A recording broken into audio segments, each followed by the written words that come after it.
మోక్షశ్రీ. నేను 6th class ఏ section చదువుతున్నాను. నేను పోషించే పాత్ర అవధాని. నా పేరు లావణ్యశ్రీ. నేను చేస్తున్న పాత్ర పేరు సంచాలకుడు. నా పేరు భవ్యశ్రీ. నేను చేస్తున్న పాత్ర పేరు దత్తపతి. నా పేరు మోహన్ లక్ష్మి. నేను చేస్తున్న పాత్ర పేరు నిషిద్ధాక్షరి. నా పేరు ఎస్ సాత్విక. నేను చేస్తున్న పాత్ర పేరు సమస్య. నా పేరు కే హారిక. నేను చేస్తున్న పాత్ర వర్ణన. నా పేరు వి జోషశ్రీ. నేను చేస్తున్న పాత్ర పేరు అప్రస్తుతం. నా పేరు బి పార్నిక ఆరోహి. నేను చేస్తున్న పాత్ర ఆసువు. నా పేరు ఈ చర్విక. నేను చేస్తున్న పాత్ర పేరు పురాణం. నా పేరు ఎం చక్రిక. నేను చేస్తున్న పాత్ర పేరు యస్తాక్షరి.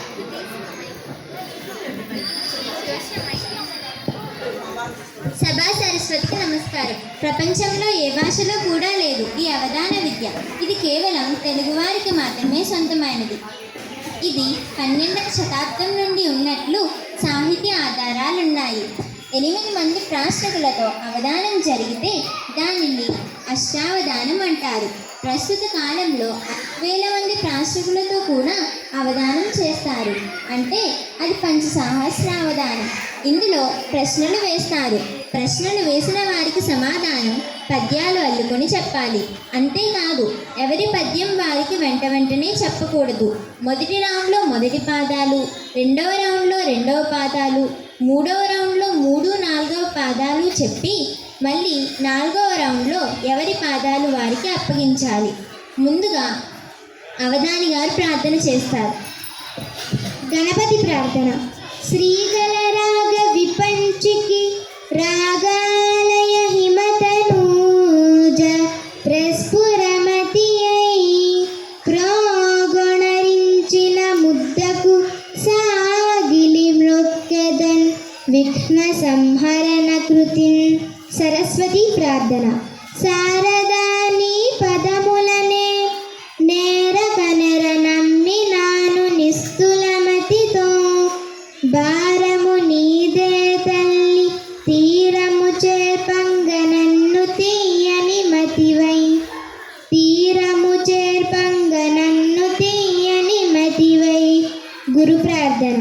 జ్ఞాన చేతనమ్ము జగతికిన్ కల్పించు వాంగ్మయమ్ము జనుల వరఫలమ్ము. ఆ ఫలమ్ముల సగు అధ్యాపకుల పాద పద్మములకు నిండు ప్రణతులిడుదు. జన్మనిచ్చునట్టి జననీ జనకులకు గొప్ప జ్ఞానమిచ్చు గురువులకును వేదికంత నిండు వేదమూర్తులకును నిండు మనసు తోడ దండమిడుదు. అవధాని గారు చక్కగా ప్రార్థన చేశారు. ఇక మొదటి రౌండ్ అంటే మొదటి ఆవృత్తం ప్రారంభిద్దాం. ఇందులో ప్రశ్నలు వేస్తారు. ప్రశ్నలు వేసిన వారు ఒక్కొక్కరికి ఒక్కొక్క పాదం సమాధానం చెబుతారు. ముందుగా దత్తపతి గారు మీరు ప్రశ్నించండి. సభకు నమస్కారం. అవధాని గారికి నా ప్రణామాలు. అవధాని గారు, నా ప్రశ్న ఊరపంది, చేప, కప్ప, కోడి ఈ 4 జీవులు మనుషులకు మాంసాహార భోజనం. నేను ఇచ్చిన ఈ పదాలు అర్థాలు మార్చి శాకాహార పదార్థాలతో మంచి విందు భోజనం పెట్టండి. తేటగీతి పద్యం చెప్పండి. నేను ఇచ్చిన పదాలు పద్యంలో ఉండాలి. ఆ పదాలు అదే ఊరపంది, చేప, కప్ప, కోడి.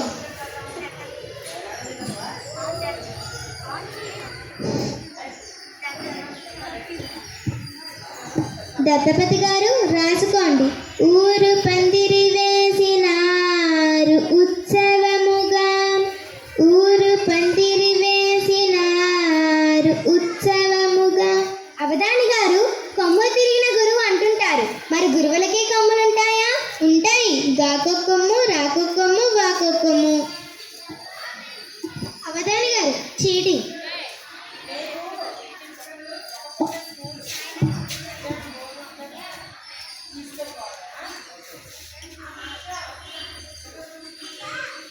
ఐదవ అక్షరం తా, తల్లిలోని తా. నిషిద్ధాక్షరి గారు మీరు ప్రశ్నించండి.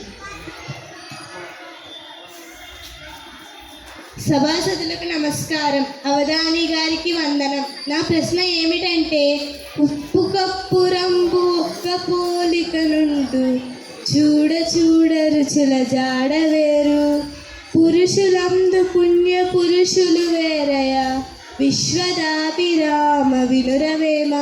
ఇది అందరికీ తెలిసిన వేమన పద్యం. ఉప్పు కర్పూరం చూడడానికి తెల్లగానే ఉంటాయి, కానీ వాటి లక్షణాలు వేరుగా ఉంటాయి. ఉప్పు అగ్గిలో వేస్తే అది పేలుతూ తిరిగి వచ్చి చురక పెడుతుంది.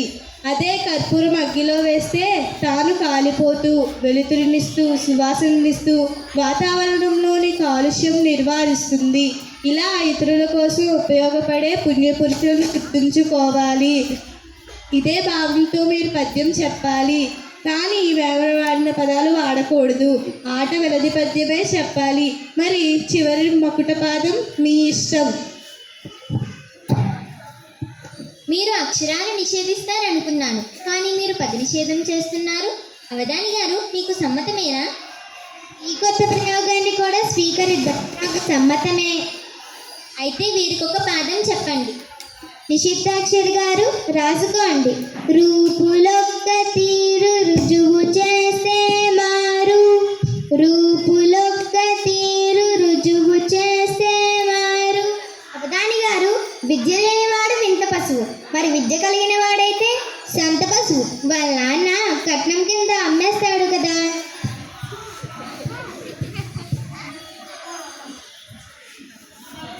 అవధాని గారు, ఒక్క అనే పదాన్ని నిషేధిస్తున్నాను.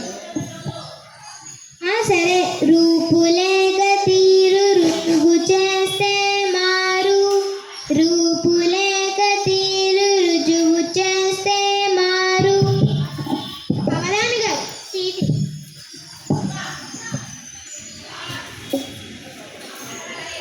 నాలుగవ అక్షరం గు, గుర్రములో గు.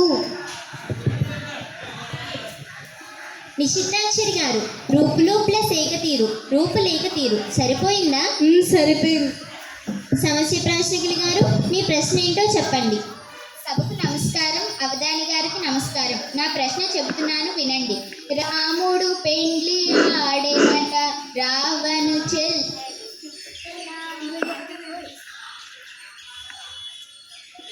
రాముడు పెండ్లి ఆడెనట రావణు చెల్లెలు చుప్పనాతియున్.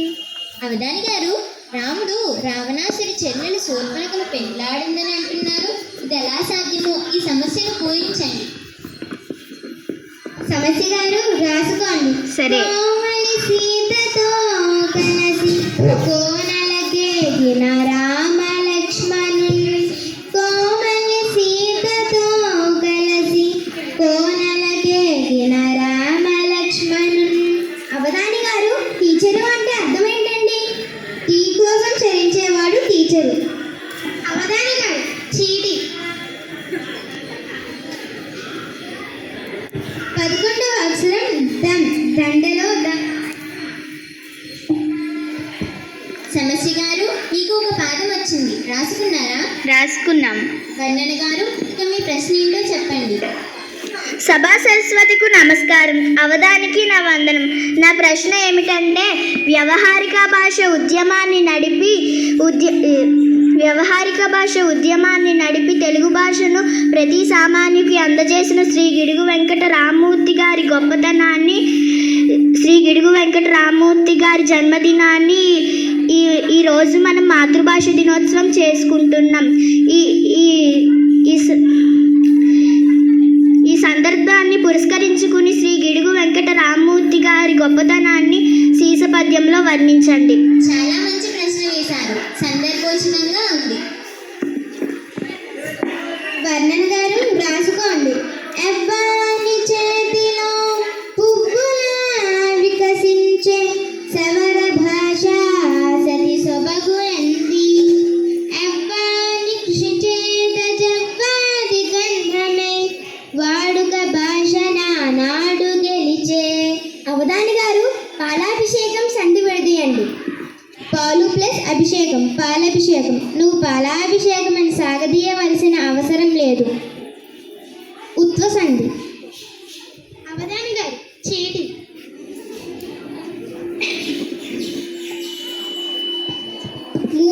అక్షరం లు, 4లో లు. వర్ణన గారు, మీకు ఒక పాదం వచ్చింది, రాసుకున్నారా? రాసుకున్నాం. ఇంకా ఆశు గారు, మీ ప్రశ్న ఏంటో చెప్పండి. మీ ప్రశ్నకు సమాధానం పాదం రాదు, ఏకదాటిగా పద్యమే చెబుతారు. మీరు రాసుకోగలిగితే రాసుకోండి. ముందుగా సభకు నమస్కారం, అవధాని గారికి నమస్కారం. నా ప్రశ్న ఏంటంటే, ఇప్పుడు వినాయక నవరాత్రులు జరుగుతున్నాయి. వినాయక పూజ కొన్ని చోట్ల వికృతంగా జరుగుతుంది. భక్తితో వినాయక పూజ చేయాలని సందేశాన్ని ఇవ్వండి.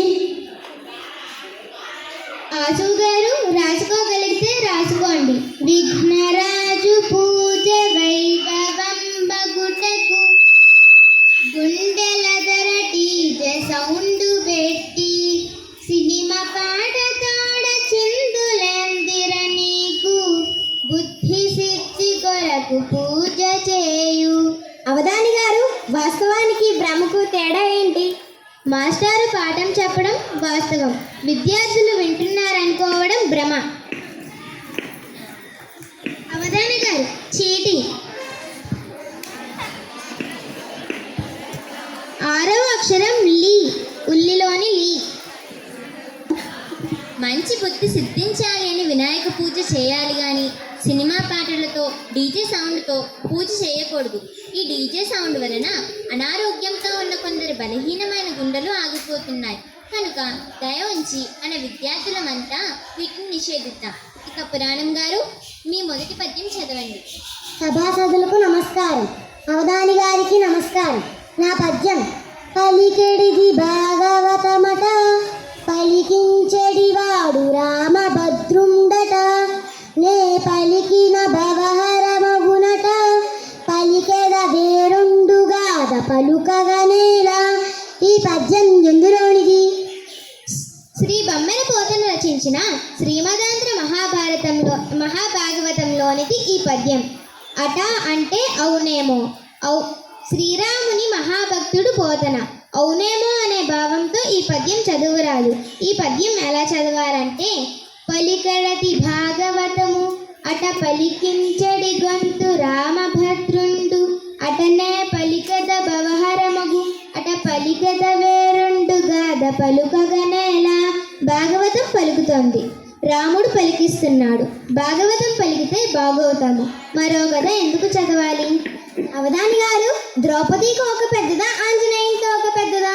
ఈ రెండిటికన్నా నీ ఊహ పెద్దది. ఈ రెండు ఎంత కావాలన్నా తిరుగుతాయి. అవధాని గారు, చీటీ. 9వ అక్షరం లే, జల్లెడలో లే.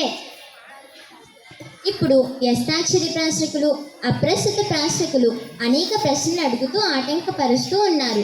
కనుక వారిని ప్రత్యేకించి అడగనవసరం లేదు. ఇక 2వ ఆవృత్తం ప్రారంభిద్దాం. అవధాని గారు, దత్తపతి గారికి 2వ పాదం చెప్పండి. పనులు చేపట్టినారు శుభంబటంచు, పనులు చేపట్టినారు శుభంబటంచు. అవధాని గారు, 4లో 1 తీస్తే 5 అంటున్నారు, నిజమేనా?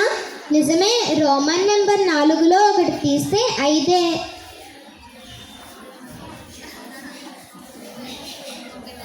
అవధాని గారు, చీటీ.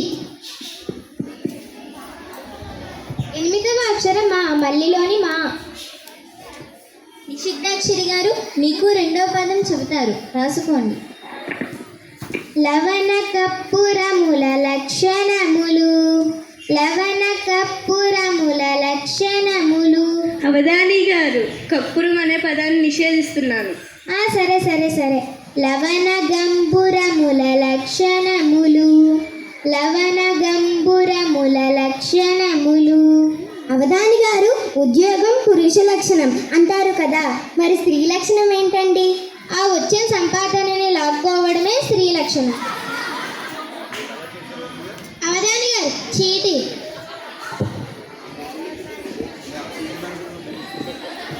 2వ అక్షరం తే, తెలుగులోని తే.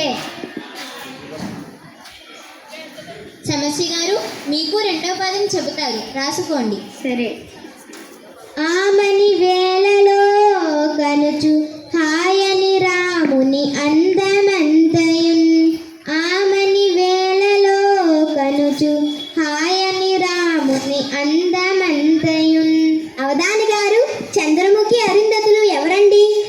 పురాణాల్లో వాళ్ళు ప్రపంచ సుందరులు, ఈ కాలాల్లో వాళ్ళు దెయ్యాలు. అవధాని గారు చీటి. 10వ అక్షరం పు, పువ్వులోని పువ్వు. సమస్య గారు రాసుకున్నారా? రాసుకున్నా. వర్ణన గారు మీరు రాసుకోండి. ఎవ్వాని మాన్యత్వమే రీతి గూర్చెను, సాహితీలోకాన సరళ గదులు. ఎవ్వాని మాన్యత్వమే రీతి గూర్చెను, సాహితీలోకాన సరళ గదులు. తెలుగు భాషాయోష వెలుగులందెను గదా, గిడుగు రామమూర్తి కీర్తినిదియే. తెలుగు భాషాయోష వెలుగులందెను గదా, గిడుగు రామమూర్తి కీర్తినిదియే. అవధాని గారు పల్లెటూరికి పట్టణానికి తేడా ఏంటండి?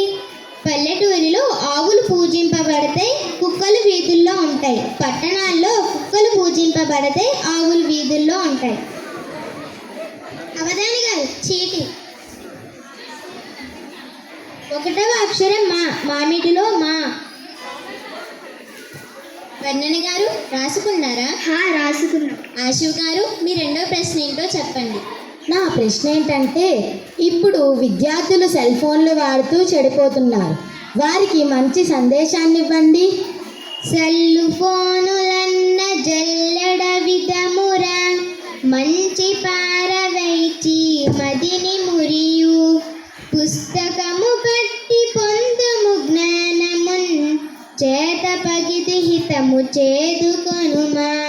అవధాని గారు తెలుగు సంవత్సరాది అయిన ఉగాదికి ఇంగ్లీష్ సంవత్సరాది జనవరి 1కు తేడా ఏంటి? ఉగాదికి వాళ్ళ ఆవిడ చేతిలో పచ్చడి తింటాడు, జనవరి 1కి వాళ్ళ ఆవిడ చేతిలో పచ్చడి అవుతాడు. అవధాని గారు చీటి. 7వ అక్షరం కి, కిటికీలో కి. ఇక పురాణం గారు మీ రెండవ పద్యం ఏంటో చదవండి.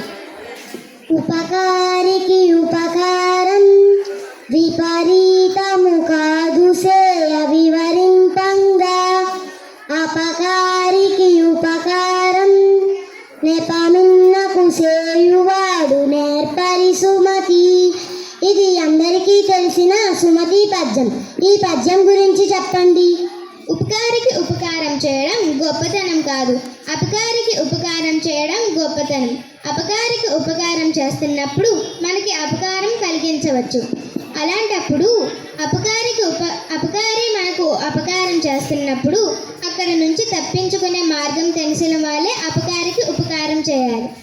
అవధాని గారు మా తమ్ముడికి బ్యాట్ ఇచ్చి దోమలను చంపమన్నాను, కానీ వాడు 5 ఆడదోమల్ని 5 మగదోమల్ని చంపానన్నాడు. ఆడ మగ ఎలా కనిపెట్టుంటాడు? ఏమీ లేదు, అద్దం మీద వాలినవి ఆడదోమలు, మందు సీసాల మీద వాలినవి మగదోమలు. అవధాని గారు చీటి. 12వ అక్షరం డా, జడలోని డా. ఇక 3వ ఆవృత్తం ప్రారంభిద్దాం. దీంతో పద్యాలు పూర్తి చేయడం జరుగుతుంది. దత్తపతి గారు అవధాని గారు మొత్తం పద్యం చెబుతారు, రాసుకోండి. ఊరు పందిరి వేసినారు ఉత్సవముగా, పనులు చేపట్టినారు శుభం బటంచు. కోరికలు గప్ప వేడి పకోడి పెట్టాం, బుధుడు వడ్డించెనొక విందు భోజనంబు. అవధాని గారు ఇంగ్లీష్లో ఏబిసి అను అక్షరాలు లేకుండా 100 పదాలు మీరు చెప్పగలరా? చెప్పగలను. 1 నుంచి 100 వరకు ఉన్న అక్షరాల్లో ఏబిసి ఉండవు.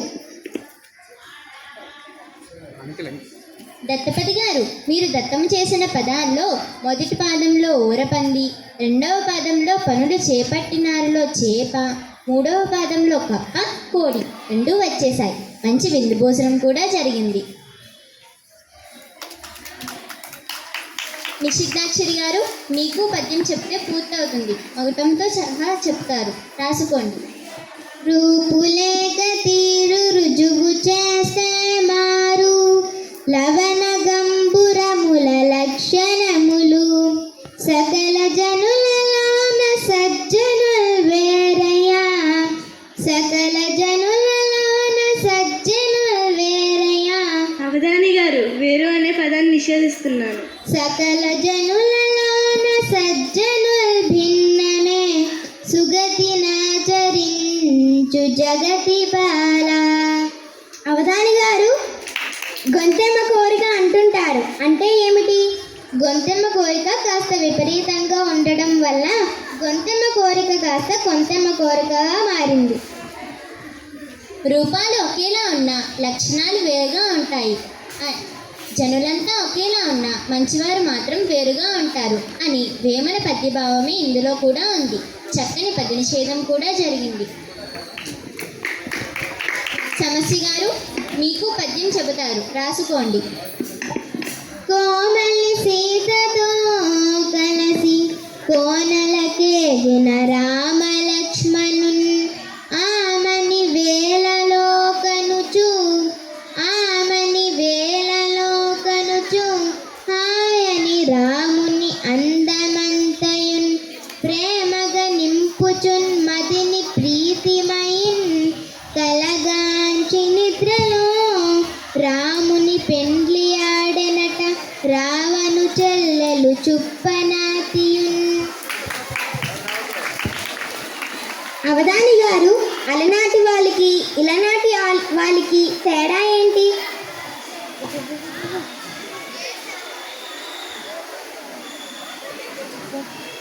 వాళ్ళకి ఎదుటివారి బలాన్ని లాక్కునే శక్తి ఉంటుంది.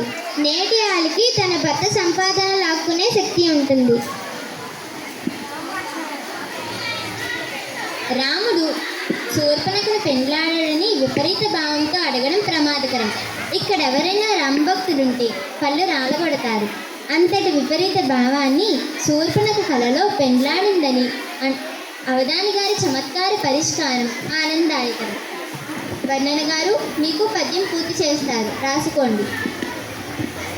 ఎవ్వాని చేతిలో పువ్వులా వికసించే సవర భాష సతి సొబగునంది ఎవ్వాని కృషి చేత జవ్వాది గంధమే వాడుక భాషణ నాడు గెలిచే ఎవ్వాని మాన్యత్వమే రీతి కూచెను సాహితీలోకాన సరళ గతులు తెలుగు భాషాయోష వెలుగులందెను గదా నూతన మార్గాననుద్యమించి గిడుగు రామమూర్తి గొడుగుల రక్షించి జనుల భాష నిల్పె శాశ్వతముగా జయము నిత్య జగతి జనుల భాషకునెప్పుడు గిడుగు రామమూర్తి కీర్తి నిధియే. అవధాని గారు పానకంలో పుడక అంటే ఏమిటి?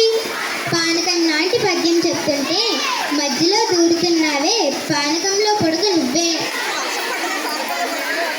గిడుగువారు సవర భాషకు లిపి తయారు చేశారని వాడుక భాషలో రచనలు చేయించగలిగారని అసలు తెలుగు భాషలో గిడుగు గొడుగులా రక్షించారని వారి కీర్తి నిత్య శాశ్వతమని కొనియాడారు. ఆశు గారు మీ ప్రశ్న ఏంటో చెప్పండి. ఈరోజు హాకీ డే కూడా. ఇది ధ్యాన్ చంద్ గారి జన్మదినము ఈరోజు. ఆయన గొప్పతనాన్ని వర్ణించండి. గోల్స్ వేయంగా గోల్ పోస్ట్ కొలతవాడు గోల్స్ వేయంగా గోల్ పోస్ట్ కొలతవాడు భారతమున బంగారు వైభవము వాడు హాకీలో మేటి ప్రపంచయాటగాడు ధ్యాను సింగు జన్మయే క్రీడ దినము నేడు. అవధాని గారు అర్ధనారీశ్వరుడు బస్సు ఎక్కితే ఆడవాళ్ళ సీట్లలో కూర్చుంటాడా, మగవాళ్ళ సీట్లలో కూర్చుంటాడా? ఎక్కడైనా కూర్చుంటాడు. అర్ధనారీశ్వరుడి మెడలో పాము ఉంటుంది కదా, అందరూ భయపడి పారిపోతారు. శ్రీ జ్ఞాన శ్రీకాంత్ గారు మంచి కొలతల ప్రకారం గోల్స్ వేస్తాడని, హాకీలో ప్రపంచ మేటిగాడని, భారతదేశానికి ఎన్నో బంగారు పథకాలు తీసుకొచ్చాడని అతని జన్మదినమే మనం హాకీ దినోత్సవంగా జరుపుకుంటాం. ఈరోజు అతని గురించి కూడా చెప్పుకోవడం మనందరికీ సంతోషదాయకం. పురాణం గారు, మీరు ప్రశ్నించండి. జనని జనకుడు సద్గురుడు అనలుడాత్ముడు అనగనియే గురును ఏ గృహస్థు చేత సుగతి వాంఛ ప్రసాదితులగదు అట్టివాడ సుదే ధర్మాత్ముడు వసుధ మీద. ఈ పద్యం ఎందులోనిది? శ్రీమదాంధ్ర మహాభాగవతంలోనిది ఈ పద్యం. తల్లి, తండ్రి, గురువు, అగ్ని, ఆత్మకు గౌరవం ఇవ్వాలి.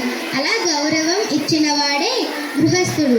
అలా గౌరవం ఇవ్వలేని వాడు గృహస్థుడు అవ్వడని కౌశికుడు ధర్మవ్యాధుడితో చెప్పాడు. అవధాని గారు, తిరుపతి అంటే అర్థం ఏమిటి? రూపాయి. తిరుపతికి వెళ్తే డబ్బులు ఖర్చు అవుతాయి కదా, అందుకే అక్కడి వాళ్ళు అంటారు రూపాయి.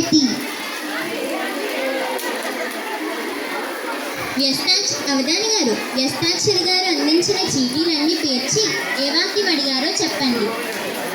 మా తెలుగు తల్లికి మల్లె పూదండ, మా కన్నా తల్లికి మంగళారతులు. మా తెలుగు తల్లికి మల్లె పూదండ, మా కన్నా తల్లికి మంగళారతులు. అవధాని గారు, తిరుపతిలో ఎన్ని గుడులు ఉన్నాయి? తిరుపతిలో 2 గుడులు ఉన్నాయి. మొదటి తాలో ఒక గుడి, చివరి తాలో ఒక గుడి.